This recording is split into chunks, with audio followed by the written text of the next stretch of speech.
Hello, and welcome to this episode of the Reset Podcast. I am your host, Laura Mignot, and this is part of my 29 Days of Magic series, where I interview an amazing Black woman every single day for the month of February. And today, I am so excited to have Tricia Okin, who's the founder of Tricia Okin Studios. And we're going to talk design, living abroad, and so much more. It's going to be a great conversation. Take a listen. Hey, Tricia. Hey, Laura, how are you? Oh, interviewing people like a mad woman, the usual. Yeah, you're always grinding. Yeah. I'm hoping that I'll slow down a little bit, but not likely. Yeah. I think I only know one speed. Oh, I know. But the way that is always fun for me, especially when thinking about speed, is to kind of slow down and go back. And so I would love for you to tell us what your first job was. Oh, wow. Wow, that's a really excellent question. Yeah. It could be high school, college, whichever one you want to pick. Okay, that's actually a really excellent question. My first job ever was because I was really young. I was really young in high school and stuff like that. So my first job ever was actually the summer after high school ended, because I was still 16. And I was going to turn 17 in September. And I knew I wanted to actually, I don't think that was my first job even. No, it was, I think either which way. Sorry, it's been several years. It's been 25 years, so everything's fussy. So, so I think my very first job was working at Linens and Things. Oh, really? Yes, Linens and Things, way back in the day. Yes. Thanks. Yeah, it was, I was someone who worked on the floor as well as cashier. Actually, I was mostly hired as a cashier, but a lot of times they had you also rotating stock or what have you. And the reason why I even got the job was because I wanted to buy a new camera. And this was 1990 something, maybe 1997 or what have you. I wanted to buy a new camera. Because I was going to study photography and I was aiming for a Pentax camera or something like that. And it was $150, but I knew I just needed to earn money to go do that. And I wasn't one of those kids that had a paper route when I was a little kid or anything like that. No. So my very first job was, I think, when I was 16 or maybe even almost 17. And Linens and Things in Orlando, Florida. And it was really, and it was here in New York, yes, that was that. Brother of my mom, all. Yeah, and it was really interesting, watching and especially working as a cashier, checking out people who were just buying, $500 worth of early 1990s bedding that was supposedly very chic or whenever it was that they thought was very chic. But it's these are a lot of tassels. Are you sure you're not going to regret this? But okay. Get tangled in these, but all right. When you fall off your bed, nobody warned you. Yeah, totally. But at the same time, though, I kind of became educated on thread counts, so it was good. It was really good. So yeah, that was my very first job. Yep. Oh, awesome. Yeah. So after becoming an expert on thread counts, yeah, you clearly had a really awesome career journey to get you to where you are now, to having your own studio. So I'd love for you to hear what happened between those two times. Yeah. So, oh my gosh, it's a really good question. So for me, I studied conceptual photography in undergraduate, but I hung out with a lot of the graphic design folks, in the graphic design studio a lot. And I really wanted to do some kind of visual design. And I went to grad school at the time I thought I was going for what I now know is called communication design. But at the time I went to Parsons in their design and technology program, which is actually much more so about human computer interaction design. So in a weird sense, I actually felt weirdly cheated when I got into the program. I was this isn't what I thought I was going to do. But at the same time though, it ended up shaping my career because that's what I ended up doing. And so my path to design was, it's also one of these things where the job over the last 15 or 20 years, my title supposedly has evolved, right? As the profession of design has changed over the years. So before I just like, 15 years ago or 20 years ago, I did like print design, right? And then I started doing quote unquote web design, and then mobile design, like for ads and things like that. Do you remember those like mobile landing pages that you used to like tap on to get ringtones and wallpapers?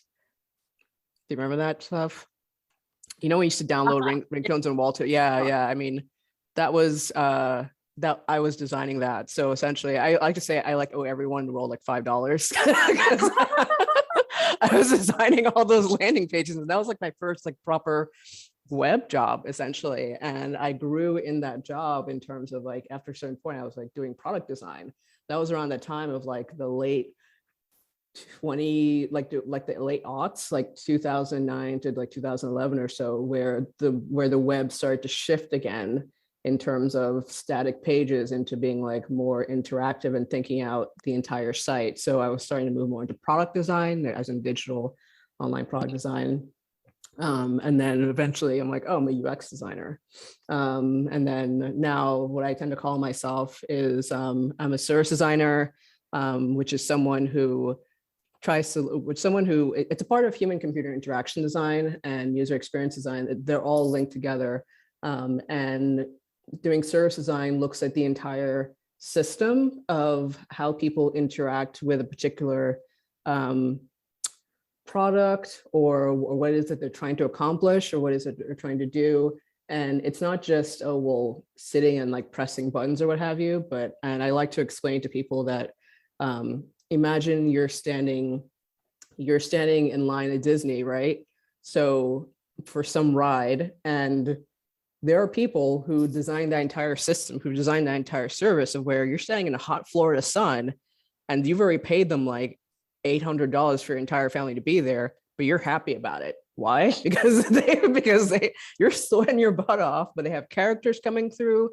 They're like line designers' actual job at Disney. Like they design the experience, they design how everything works from end to end, not just something that's on a screen, right? So I should say service designers design your entire experience, literally from the time you're thinking about what to do, and what your problem may be as a human or as a user, and then all the way until you accomplishing your own particular goal, right?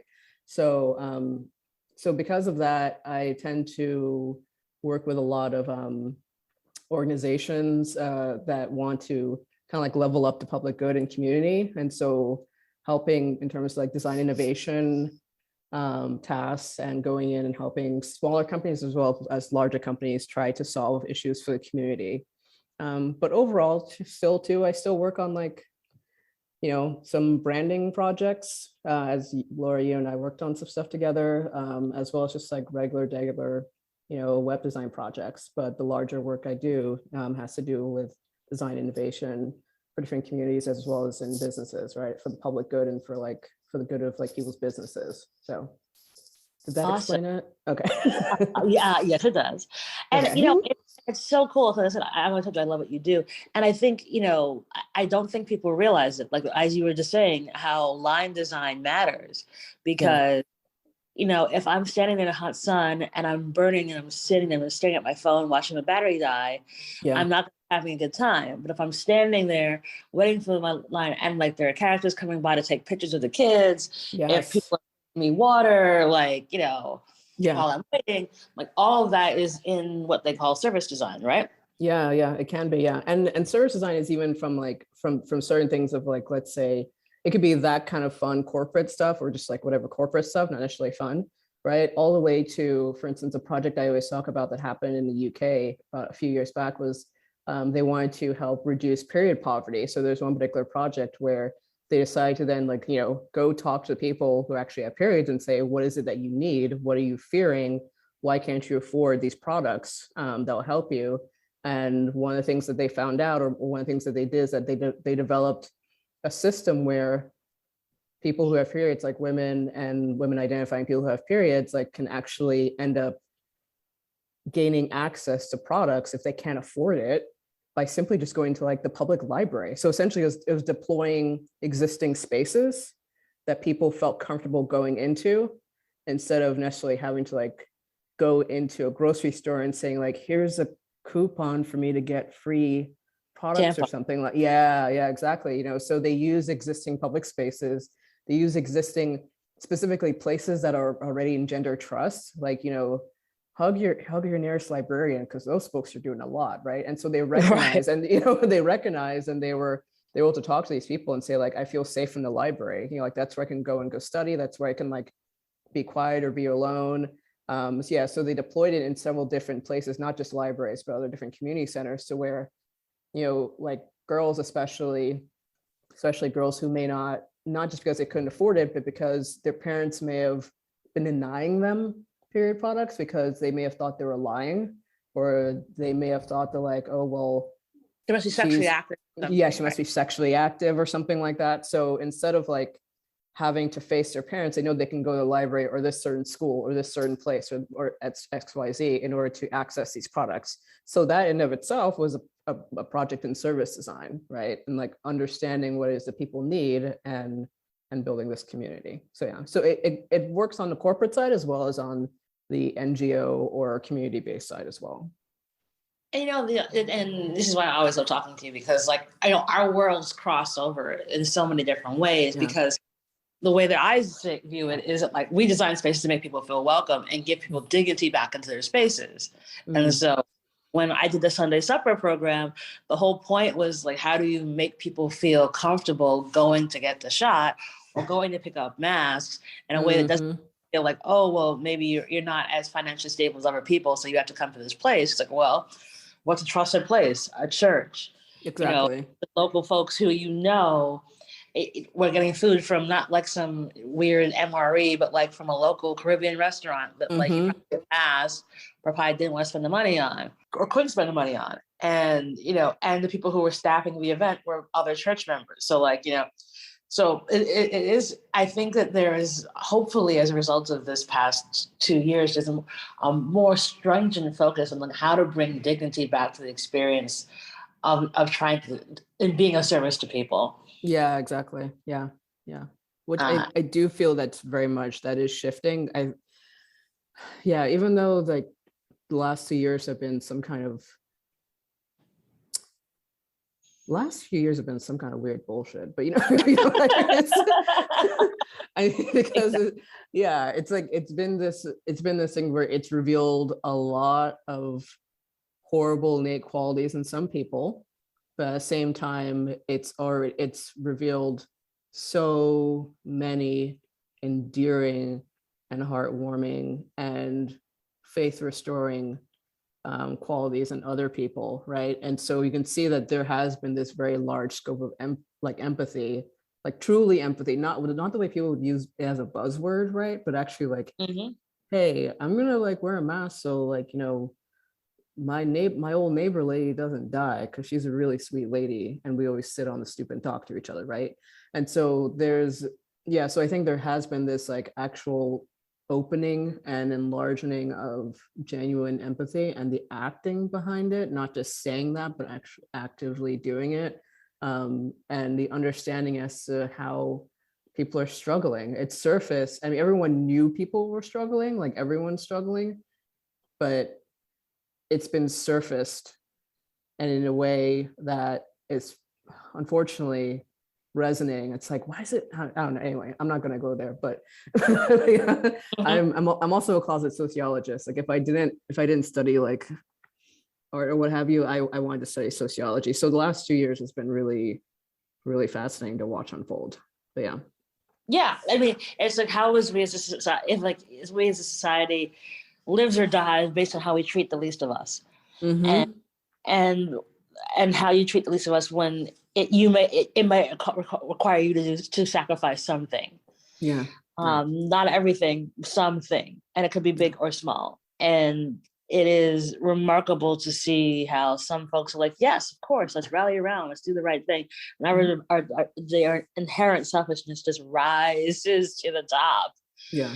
And you're like, wow, okay, like that's what you're gonna do. Yeah, exactly. All right. And even too, so just to bring it back to design real quick, like something that is actually kind of like a main tenet for me within my design thought process. And I think this just comes from like my background of I try to truly bring in the perspectives of people who are not necessarily represented, and specifically people who are not the default, who are not considered the default. And the reason why I do that is because I do feel everyone should be considered. And it's very hard to do when you're doing, especially like, let's say, rapid design or innovation, what have you, because people just want to like supposedly move fast and break things. But kind of like what you said is that, you know, society improves by the way, or it's reflected by the way we treat the least of us. So even in a sense of like saying, hey, and this is where I tend to sell it to, you know, people who are holding the checks, right? Is that, hey, you know, it may not seem like if we have to design for XYZ people, but actually if we meet their needs in this particular context, it meets everyone's needs, right? If we say that we're going to do X, Y, or Z and address it for this particular person, it may seem like a fringe, but actually it'll improve for absolutely everyone. And so that's just something that I've always like felt that I should be doing. I don't know. And again, maybe it's just the way I was raised or just innately or something like that. It's, I don't know. When, yeah, no, I would agree with you. I mean, whenever people ask me about diversity, equity, and inclusion, and I'm like, well, I'm a capitalist. Mm-hmm. So I like to make a nice little argument around money. And it's like, if you include more people, you include more dollars in your pockets. I know. Yeah, that's the thing. People are really afraid to talk about money about certain things, but I'm actually not. Laura, I think it's because we're both from West Indian / African backgrounds. Yeah. I'm just gonna say it on the podcast right there. So we're not afraid to talk about this stuff. And so but I really pose that to people, to like C-level people. I was like, well, you will make more money if you do X, Y, or Z, or you will save a certain amount of money if you do X, Y, or Z. That's really what it comes down to. And that's usually a buy-in. And I don't mind saying it, like throwing it back to people, like, you're going to make more money, period. Yeah. Cause it's like me tugging at your heartstrings is a crapshoot. It's 50-50. Yeah. But if I tell you I can make you money because you'll either save money or you will get more customers, then you'll do it. I mean, the reason is, like the simplest example is like the slope in the sidewalk. Yeah, exactly. I was going to say that. Yeah. Yeah. And, the slope on the sidewalk was originally supposedly meant for like people in wheelchairs. But how do deliveries get made in cities? Yeah. Yeah. So what does that save FedEx, UPS, every other delivery company that has to move quickly at the speed of light to get things to a certain place at a certain place at a certain time? Mm-hmm. They have to be able to roll up their dollies and using that slope. Yeah. Or the flip side is, Nike comes out with a sneaker that's for people who can't tie their shoes. And it was because, someone had written in that, they had, I don't remember if it was like a stroke or they had something with their hand where they couldn't bend down and tie their sneakers. And so, yes, Nike's done a ton of slip-ons, but the slip-on that they did for this particular type of situation was that one whereby you didn't have to bend down at all. Like basically you just drop your foot. It was basically like convex and concave. So basically once you put your foot in, you push your foot down, the sneaker kind of molds to your foot. So it's going to step down. And, when that came out, it blew out everything out of the water because, hey, that's a really cool, innovative sneaker. Hello, sneakerheads. Yeah. Yeah. And I think, that's where we can make these arguments about how you can design with inclusivity without shouting from the rooftop that it's about inclusivity, because we know that people get all funky and weird about this. Yeah. And that's why I always make the economic argument. Like, I just want to make money, and you. So, because with money comes power, you can do really amazing things. Yeah.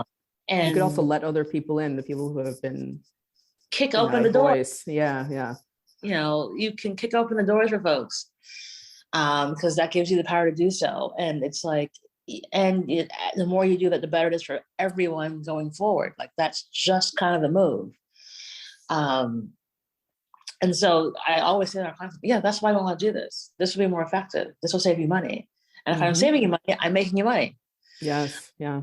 And those things are key. So you live abroad as a Black lady. Yeah. Yeah. Yes, I do. And and you've lived in a lot of different countries. Like, what's that been like for you? Oh yeah, that's been really like interesting. Do you want me to just talk about like the last few years or even like when I was a little kid too, actually, now that I think about it? I mean, well, let's talk about like the last few years. So for me, I left the US from New York in 2014, like late 2014. And that's when I took like a contract job, just like teaching UX abroad in London. And for me, but before that, like I traveled a lot. And I'd known honestly since I was like maybe 10 years old that I wanted to live abroad. I did not let go of that dream ever. And but that is because when I was very, very little in my formative years, I lived in Nigeria. And then we moved to New York, and I just knew I just loved traveling. I loved being like in different places. So yeah, I properly like moved to London, and at that time I was seeing, well, my now husband. He was living in Brussels in Belgium, and I was living in London, and we would just go back and forth via the Eurostar. And this is something I love about it. It's like it's like in 2 hours you can be in you can be in either London or Brussels, or maybe like even like an hour and 15 minutes you can be in Paris. And I mean, it takes you that long to get to the freaking Bronx, you know, like if you're going from Brooklyn, if you're going from like one part of Brooklyn up to the Bronx, it takes you 2 hours, right? So for me, it's like in terms of scale, like, and this is something that's very specifically about Western Europe and not necessarily other places. So in terms of like where I've lived as an adult, it's been within Western Europe. So that's been London. I've lived in Brussels. I lived in France just very, very briefly, in Paris specifically.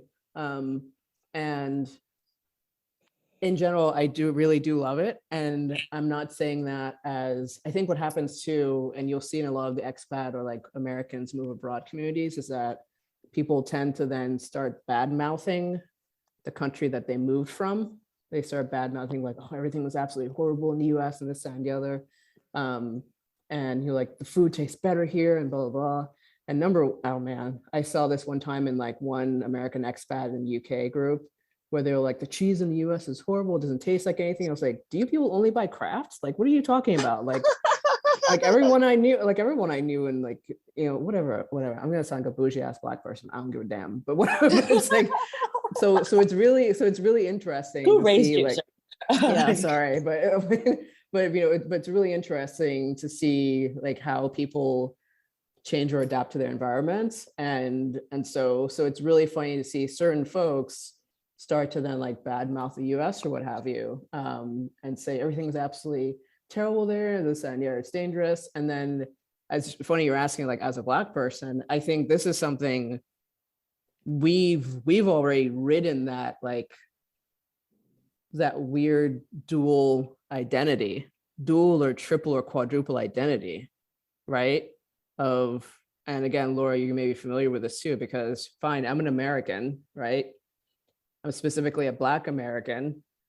And then my mom was from Trinidad and Tobago, so I'm West Indian, Black American. My dad was from Nigeria. So I'm literally like Afro-West Indian American. So like I'm all of these different things. And so I've seen America as some kind of like land of opportunity, but I know it's not perfect. I know sure as hell it isn't perfect at all.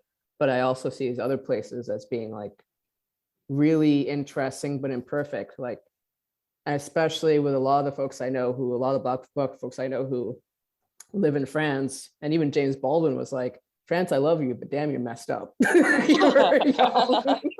Y'all are mad racist. Like, you got some serious police issues here in France, but your food and your atmosphere at cafes are wonderful. You're like, yeah, it's like this weird negotiation of like, places you feel comfortable and all this other stuff like that. And it's just the same thing in the United States. And it's like, it's really weird, you know, whenever I go back to US where, and it's weird. I almost compartmentalize it where like, I'm willing to go back to New York. As you know, I partially grew up in Florida, but I'm like, I'm not spending another dollar in Florida because those people are, there's a reason why I left Florida. I'm sorry. Shout out to some of the folks who are still there trying to make it happen. But it's like, there's a reason why I left Florida. And so I have this weird, compartmentalization where like, I'm willing to go to New York, but I'm not spending my money in Florida. I'm not spending my money down south or whatever else. But then if I take a step back, there are a bunch of people, non-Americans, who are like, America's crazy. I'm not giving them their money. They're a right-wing nation, right? Mm-hmm. So it's this thing of like, I'm able to then like accept America's faults. I'm willing to accept its faults, but also love its parts that resonate with me. And it's really, it's funny because I didn't realize how American I was until I moved abroad. Because I'd always felt not entirely American. Again, growing up the child of immigrants, I didn't necessarily feel entirely American when I was a little kid. So I felt really, what's that? It worked for you. Yeah, it worked for me. Yeah. I mean, but weird since I always felt really like New Yorkish. I was really different. Like I was really different from other kids and I grew up with in Florida, and even to this day too, with my husband, who's actually Scottish. There's certain things like this is how you know like you're from New York. Like I'm not Jewish, but I know a ton of Yiddish words, like a ton of Yiddish words, and it's like it's just what you do. It's just also one of the subcultures, just like how there's like hip hop in New York or whatever else. Like there's a certain kind of like level of everyone just understands certain, you know. So yeah, I still feel very New York, and a lot of times like I miss it, I love it, I miss like my friends there and what have you. But I also love certain parts of especially Francophone culture, which is cafe culture, and just sitting out somewhere and like staring at the wonderful sunset. It's great. Yeah, I see nothing wrong with this at all. Yeah, and I mean, but right now I live in Scotland. I live in the southwest of Scotland, and there are not that many brown people here. No. Let me revise that. There are not that many Black folks here. There are some other brown folks here, but but they're mostly of South Asian persuasion. Earlier last year, when I moved over here, I finally got my spouse visa. Because that was delayed by COVID. So we were apart for almost 2 years. So when I moved to the UK permanently, or quote unquote permanently in February 2021, my husband was waiting for me in Edinburgh, which is in the mid and east of Scotland. And a few months into me being over here, we were thinking, maybe we should buy a house or a hoose, buy a hoose. A hoose, buy a hoose. You'd like to buy a hoose. Down in his hometown in the southwest of Scotland. And it's really funny because like Edinburgh doesn't really have that large of a Black population anyway, but if they do, it's mostly people of actual African descent because it's a really big university here, right? But to move down to southwest of Scotland, it's like I will go days and weeks without seeing another Black person. Yeah, no lie. And overall, in terms of like the experience of being a Black person living in Western Europe, there's this, and so notable in certain places where people will treat you differently if they think you're possibly like African. Wow. Right? Yeah, it's so notable. But as soon as, especially in places like Belgium and France, so like in Brussels, but as soon as I open my mouth, they're like, oh, you're American. And like the attitude just totally shifts because I switched to being quote unquote American. Which for them is better than you being from the continent of Africa. Yeah, because otherwise they're just like, you're just Black or what have you. But it's almost like if, it sounds weird, but it's almost like if like my Blackness erases, because the Americanness supersedes the Blackness, depending on the particular context. Wow. Yeah, and people are a lot friendlier and what have you. And then, but that was in Belgium. What's funny was that in France, and Belgium actually has a very large, because member of the former Belgian kingdom, there are a lot of people from DRC, Rwanda. What's the other one? Rwanda, DRC, maybe Djibouti, but I can't remember. There's another one who are there.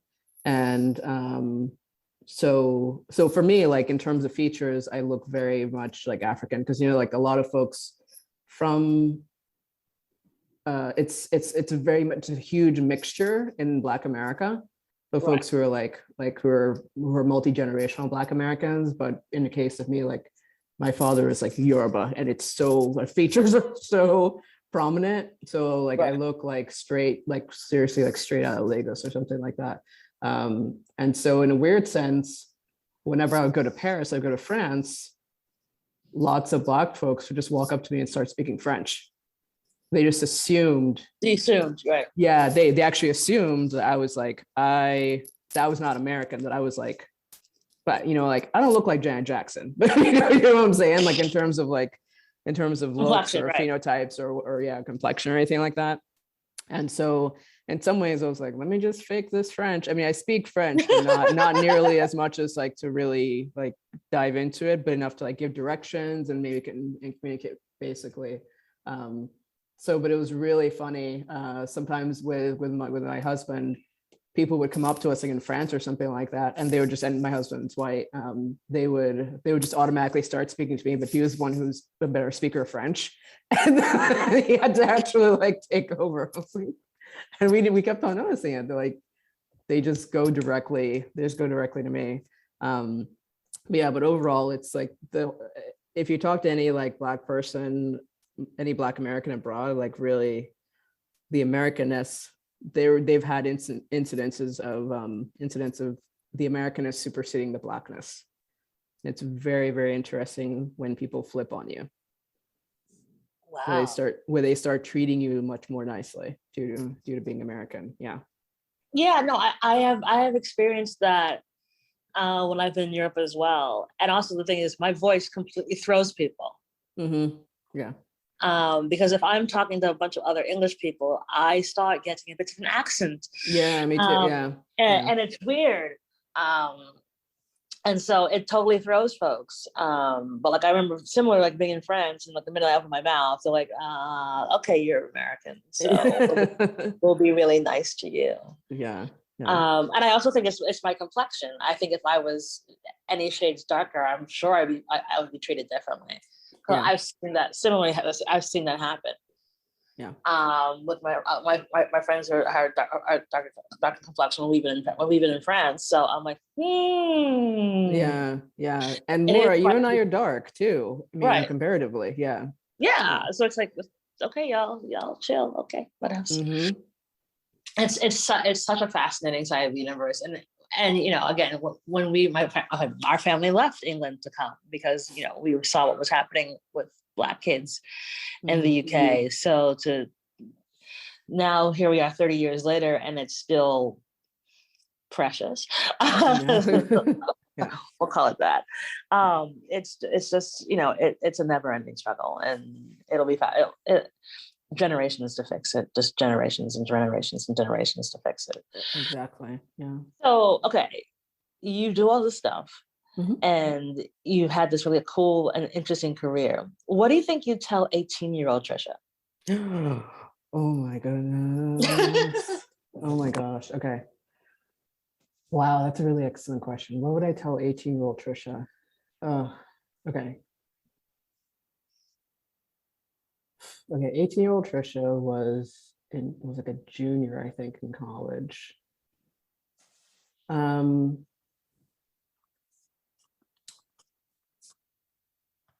I think I would go back and tell her, number one, kind of like chill out. You will eventually get out of Florida. It's okay. You're not gonna die there. You're not gonna die there. Keep up your wanderlust though. But also your ideas are good, right? You don't need to be a perfectionist. Because it may end up like holding you back a bit more than you thought it would. But it's also, something else to say to that 18-year-old is that, man, the world is actually really, really fun, and you actually can do everything that you want. Because that's something I wanted to do absolutely everything when I was like 12 or something like that. I wanted to be a chef. I wanted to be an architect. I wanted to be this and I wanted to be that, and I wanted to be so many things. And now I'm like a designer who like designs events or spaces, like with you, Laura, or designs experiences. And I love food, and it's absolutely one of my hobbies, and I get to travel and what have you. And it's like, it's okay. You're going to be okay. And just to have fun with it, and to keep playing, never lose a sense of playing, because responsibilities might make you think that you have to stop playing, but just please keep on playing. So. I love that. I think that's so true. I think, especially when you have Caribbean parents, like wrong with you. Yeah, Nigerian parents, like you gotta like be everything all the time, right? And as I've said this a few times in the podcast, it is a blessing and it is a curse. Because a curse, it does, in some way, I think it does hold you back a little bit, but I also think it's a blessing in a way that it gives you a different kind of center. Because I also think that you probably wouldn't have been cool reaching out on your own to go out around the world had you not had that sort of sense of center. And I think similar how I became an entrepreneur. I don't think I would have felt that I could do that unless I did have that kind of center of gravity that comes from having that like very specific, very strong, like immigrant parent background. Like, what your parents to get here. Yeah. And like, in a way, it makes you fearless. And it's a recent realization for me, like that, like, how was I ever able to build a company, step out on my own, and like just go take something out of nowhere? Well, both my parents upped and left their families. Yeah. To go somewhere they didn't know anyone and just start a life. And then just start a life like thrive. And I technically did it twice because they up and left, in Jamaica. Exactly. And then when my mom was like, we need to go to America, I'm like, all right, we'll pack it up and we'll all go to America. And we'll start it again. Same here. Yeah. And I think that, and it's like a quiet fearlessness, because it's not like a loud, like take a baseball bat to somebody's head version of fearlessness, but it's a different type of fearlessness that like innately, I think, has come in extremely handy and because it's passed down. And so you become a bit more bold, a little bit more audacious. You're like, yeah, I'll go to Belgium. And what? Yeah, exactly. Yeah, like, I don't know any languages, but I'm gonna do it. Like, I'll learn French while I'm there. That's okay. I'll watch all the TV shows and I'll figure it out. Yeah. Yeah, and it's really funny because my family, so just to go back briefly to our traveling schedule, what have you, like I was born in New York, and my older brother, he was born in New York as well, but my elder brother was born in Nigeria. He was born in Lagos. And pretty much what I realized about a few years ago, that my older brother and I were actually anchor babies. And please forgive me, because I actually don't know if that's considered an offensive term right now or not. I genuinely don't know. And if I do, anyone, please don't yell at me. And I do apologize. But because like I said, my elder brother was born in Nigeria with my mom and my dad. And then they understood, this was in the 70s and late 70s, and they understood, actually early 70s rather, understood that they needed a way to be able to come back to the United States for a sense of security. So what they did was that with my older brother and I, is that before we were born, they would deliberately fly back to New York, like 3 or 4 months beforehand, and they had us in New York, and you know what, that came in really, really handy. And when I was a little kid living in Nigeria, like 4 or 5 years old, when the coup happened, and we were able to flee a coup, and we settled in New York because my brother and I were U.S. citizens, so they essentially had a right to settle. It was a backup plan. Wow. Right. Go figure. Yeah. And so I mean, honestly, like when I was we flew back and forth between New York and Nigeria quite a bit. And I think at one point in time, we were also in Trinidad and Tobago when I was very little, but I didn't know that. I mean, I wasn't aware of it because I think I was 2 years old or so. But even from that little bit of travel or what have you, because also at that time, we thought that we were going to be able to go back. And I distinctly remember packing and leaving in the middle of the night. And I was asleep, and then waking up at some point at a checkpoint with army men flashing lights to make sure we weren't trying to take anything out of the country. And then I remember waking up in Spain, in the airport, and then waking up again in New York City. And we always, yeah. And that's how we were able to flee a coup. And we were very, very, very lucky, very privileged. I completely recognize that. Extremely lucky. If we were not able to get out, my life would have been completely different, Laura. Completely different. Never have met. We would have never met. Who knows how my life would have gone down, honestly. Because similar to your parents, like my parents had a sense of ingenuity. They had a backup plan, and they were kind of fearless of like, this is what we got to do in order to like persevere, right? And but it also kind of gave me the sense of like, oh, I want to travel, I want to be in other places. And so even when we moved down to Florida after being in New York for a while, again, it had this feeling of like, oh, we're supposed to move back to New York, we're supposed to move back to New York. Laura, I will tell you, at the age of 6, I said, I'm going to move back to New York. I hate it here. And you know what? You were right.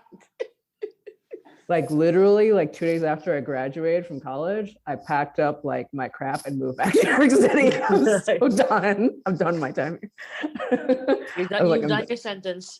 Yeah, I mean, don't get me wrong. Like I have like really interesting and fun memories. I have wonderful friends, and I'm still in touch with to this day, like from growing up in Florida, what have you.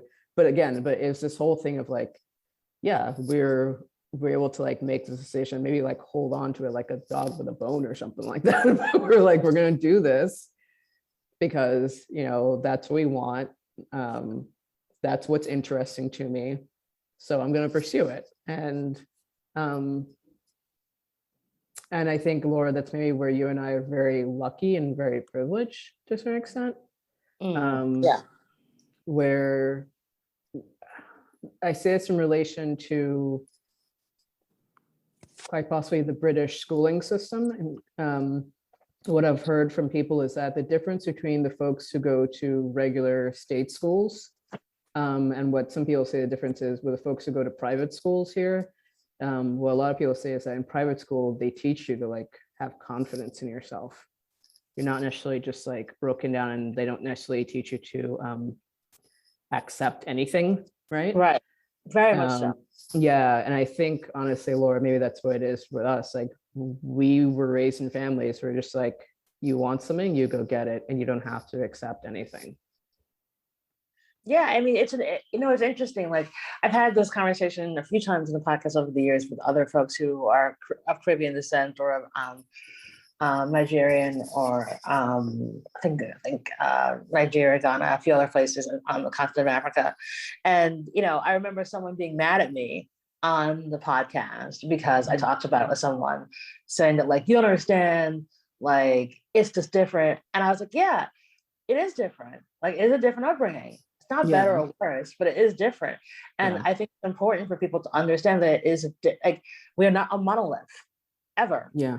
And that's why you can't put, like, it's funny, like you have nothing wrong with saying there's NASCAR dads and, like, soccer moms, but somehow if we say Caribbean upbringing or Jamaican English, it's as if like, no, you're all exactly the same. Like, well, no, that's not how that works. No. Like just as how if you're a NASCAR mom, whatever those traits and characteristics fulfill into what your upbringing is the same thing as if you are, a first gen Caribbean or first gen African or first gen Nigerian. Like it is not the same as someone who grew up in the American South. It just isn't. Like, and what you saw, what you led, what you believed, what your parents saw, what they believed, like, was different. And you have to understand that, like, because of these drastically different upbringings, the experiences are different. They're completely different, and there's no similarities whatsoever, but there is nuance. And I think sometimes people don't want to believe that there's nuance. Or they think that when we say nuance, we're trying to say that we were better than. It's like, no, these experiences are different. No, and it's really important for folks to understand that, like, different doesn't mean better. It just means different. That's like if you're a NASCAR mom versus a Harvard mom, you're still a mom, right? But your experience is going to be different. And so as a result of that, listen to one another. Like, but also they might be the same person, They could become the same person. They're totally the same person. Like, I'm sure there are lots of people who went to Harvard who are totally NASCAR people. There's an overlap. There's always an overlap somewhere. There is. It's like you love music, you love food, like, there is, like, you love your family to the end of the earth. Like, there are differences and there are similarities. And it's always fascinating to, again, hear from folks. I remember this is always very random for me on purpose. But it's like, I could literally, if I wanted to be that person, do a sociological study around the people who've been on the podcast over the last 5 years, and what their career experiences have been versus, if they're Caribbean American versus African American. It'd be fascinating, just from this random sample of 250 plus guests. That's an all right sample, actually, at this point. But it's true. It's like, listen to each other, and accept that folks have a different experience, and that's okay. It really is. And so I always find this fascinating. Now back to you. So you do all this great stuff. You're an amazing designer. What do you do for Tricia? So what do you do for your self-care? Oh gosh, that's a really excellent question too. There are the things that I want to do in theory, but what is it that I actually do? Okay, so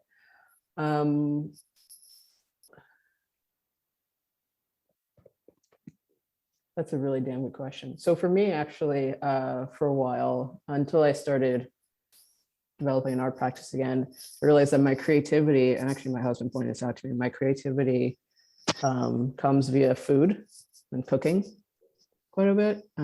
If I'm feeling antsy, or I like to try out new recipes or what have you. It sounds a bit cliche, but it's genuinely the excitement of, like, cooking with something new or just trying something and being creative in the kitchen in that case. Some of the stuff I do, that's a genuine habit. There's a certain favorite iPad game that I absolutely love. It's called June's Journey. It's June's Journey, and the art on it is absolutely beautiful. It's so beautiful and so realistic, and the designers, the artists on it are so talented. And it's like a mystery hidden object game called June's Journey. And it brings me a lot of joy, honestly. And there's some kind of world building as well. And recently I started making art again. This was a really big deal for me because I had stopped. I'd essentially been a frustrated artist, an impotent artist for the last 10 to 15, actually 20 years. Oh, wow. Yeah, because it felt like when I started moving away from my art background of photography or what have you and doing more design stuff, that I had to keep on doing like digital based design interfaces or what have you. And I wasn't necessarily, and the whole time I was doing that, I kept on wanting to like make tangible photographic work, and I just wasn't. And I had this fear, especially in the last few years, that I just wasn't good at conceptual art anymore, that I didn't think I can do conceptual art anymore. And in the last year, and actually specifically even in the last 6 months, I started doing kind of like, I started using this service called FocusMate. It's this virtual co-working service that you sign up for like 50-minute slots or something like that. And you could do that for like, if you want to work on client work, and there's someone also, and it's video. So like it's the two of you working, what have you, but some people also use it for art making. So I started having an art partner, and she would work on her sketches and I would start looking through all my photographs that I've been thinking about making into a series for like the last 6 years or so. And I've started making stuff. And yeah, I've started making things again, which is wonderful. As in printmaking. And also I started doing cyanotypes before the end of last year. So I want to go back to doing that. I actually have a real project in my head again. Oh, wow. Based on places and placemaking, because I've always felt like someone who's never properly had a place, and I've always been between places and spaces. So essentially I'm going back through like 6 or 7 years of photographs where I've just been in limbo, especially when I've been over in Europe anyway. I've been in cultural limbo. I'm going back through some of those photographs and mapping their GPS coordinates and trying to understand if they're unknown places or not, yeah, so that's something I've been working on, and making those, partially making them into cyanotypes and some of them into like their locations, like essentially their GPS locations, their satellite GPS locations into cyanotypes, which are, for folks who don't know, those are, if you ever look at those vintage photographs that are blue from like the 1800s or something, those are cyanotypes. So I'm doing like modern cyanotypes with digital negatives of those of like satellite images, essentially. Something super simple and yeah, totally makes sense. Like anyone can do. My God, damn. Incredible, but not at all surprising. Oh, at all. Oh. So, last question for you. Mm-hmm. Do you have a give and or an ask of the audience? Oh, a give or an ask of the audience. Oh, wow. Okay. That is really, really an excellent idea. No question, rather. Right. So I'm just going to throw this back to you. What do these normally entail? It can be anything from, it could be like, here's a great book I read, here's a great place to visit, here's or a give could be like, take time for yourself. It can be anything you want. Yeah. It can be either or both. Got it. Okay. So, we're still in this really, really weird period, but I hate when people say new normal, but actually this is it. And I also don't necessarily like it, or it perplexes me when people say like, when can we get back to what it was in 2019? You're like, never, because you can't go back in time. Yeah, we can't go back in time. So, and people keep on asking like, what is the new this? What's new this? And I would say, I would like to ask people to consider that this is where we are, and to become comfortable with that. Because it feels like if a lot of folks are still very hesitant to supposedly get back to the way it was, or rather it's giving them a lot of anxiety to get back to the way it supposedly was before, right? Of doing X, Y, or Z. but consider, and I just ask you to consider that we're in the middle of living history, and it's okay that things have changed, right? Because then if you're, this kind of leads into the give, right, is to give yourself permission to just, to actually feel that change and to say, well, what do we do now? And how do I fashion things going forward? Instead of necessarily clinging on to the way everything was before. And life may have been maybe better or worse for you than it was before. But I think the first step is just accepting, like, this is just where we are, in order to reduce the anxiety that I've felt, or that other people have, that I've noticed other people being really, really deep into the last 2 years. So does that kind of? Yeah, I like that one. I do a lot. Because I think we all have been like, yeah, I don't say anyone is going back to, like, we can't go back to time, period, full stop. Yeah. And so we've got to accept the person we've become now and just try and go forward. And, you know, we've all learned a ton. We've all made a ton of mistakes. We will continue to make mistakes. But accepting this moment for what it is, and just putting one foot in front of the other is the only way you can be at this point. Yeah. And I'm not saying like, oh, well, quit your job and everything's like, or what have you. But, you know, some folks are saying that, well, I don't necessarily want to like wear a mask or something like that. It's like, well, we're in the flu stage now, or so, you know, it's, you know, this is what it is, you know. So how have other cultures been doing it in like Japan or wherever else? Like, if we wear masks during wintertime, then more of us make it through winter. And that may be what we're facing, you know. Exactly. You know, and for me, especially in the last like year or 2 years or so, I'm like, you know what? I don't necessarily have all that sprightly energy I used to have when I was 25 years old. So this is where I am now. And that's okay. Exactly. Yeah. So there you go. I think it's great. Thank you. And that was awesome. Thank you. And actually, I just realized, may I plug one particular project I'm working on? Yes, you can. Okay.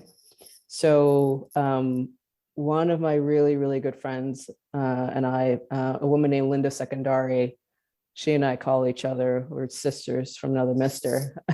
She and I are working on this project / service called The Big Crit, and it's going to launch in mid-April.